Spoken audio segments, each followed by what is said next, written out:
This is the AP Stats Quideo number 5, and this is the basic question. Part A asks for a histogram, so I made a histogram in increments of 300. And the data is skewed right with a median at 845. There's two potential outliers with an IQR of 505 and a range of 2059. For Part B, the basic question, to calculate the mean, standard deviation, and standard error, I put all the data points into list 1, and I took the one variable stats, and I got a mean of 926.03 milligrams, a standard deviation of 427.23 milligrams, and a standard error, which is the standard deviation over the square root of the number of observations, of 69.31. Part C of the basic question wants a 95% confidence interval for the mean of the daily intakes of calcium for 38 women. So we take the confidence interval formula, which is the mean plus or minus t star times that margin of error that we just got. And now you can see that we have the SRS, we have to assume independence, and n is greater than or equal to 30 in ours, which is it's 38. So we can proceed, and after plugging the values into the equation, we're 95% confident a sample taken of the same variables will produce a value between 784.499 milligrams and 1067.561 milligrams. Part D wants to take out the two uppermost values, so we take out 2433 and 1933, and we recalculate the mean, standard deviation, and margin and standard error to get those values. And then this is also a parameter, the same parameter as the one before with the daily intakes of calcium of women, and it's an SRS. We assume independence and the number of samples taken is greater than 30. So we use the confidence interval formula, and we find that we're 95% confident that a sample taken would produce a mean between 754.80 and 963.58. For the advanced question, part A, they are not independent because the probability winning the first game or losing the first game affects your probability on the next game, meaning that the second game is dependent on what you do in the first game. Part B is you lose both games. Probability of losing the first is 0.6, and then if you lose the first, then the second is 0.7.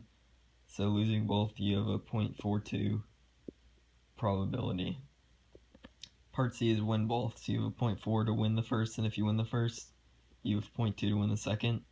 Multiply those, and it's 0.08 to win both games.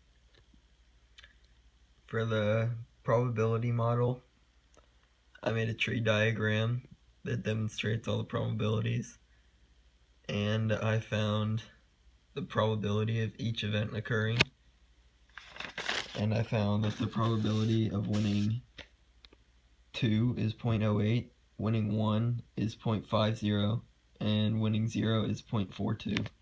For part E, the expected value is 2 times 0.08 plus 1 times 0.5 plus 0 times 0.42, because that's the probability of winning those games. So you're expected to win 0.66 games. Standard deviation, you fill in the formula for it, and you get 0.62 as your standard deviation.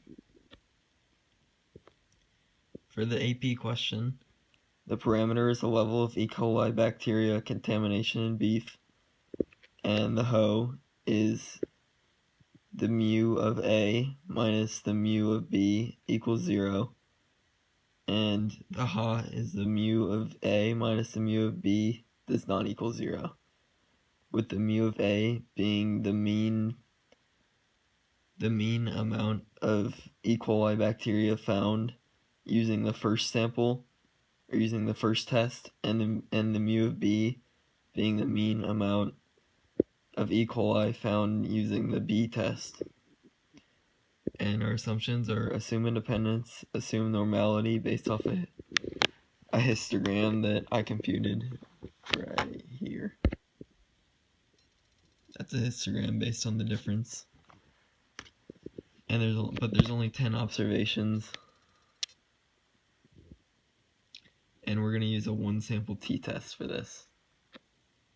So the t-test formula is the mean of the sample minus the mu of the data over the standard deviation over the square root of the number of observations, which for ours, this should be 10 right here. There we go.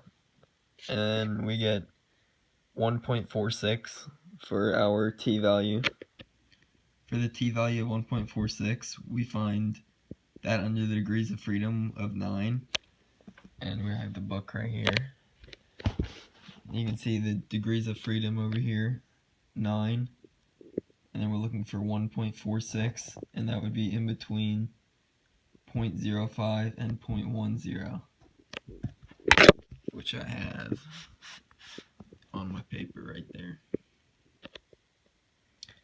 And therefore, with that p-value, we fail to reject the hoe that the mean of A minus the mean of B, or the mu of A minus the mu of B equals 0, because we do not have significant evidence based on our p-value,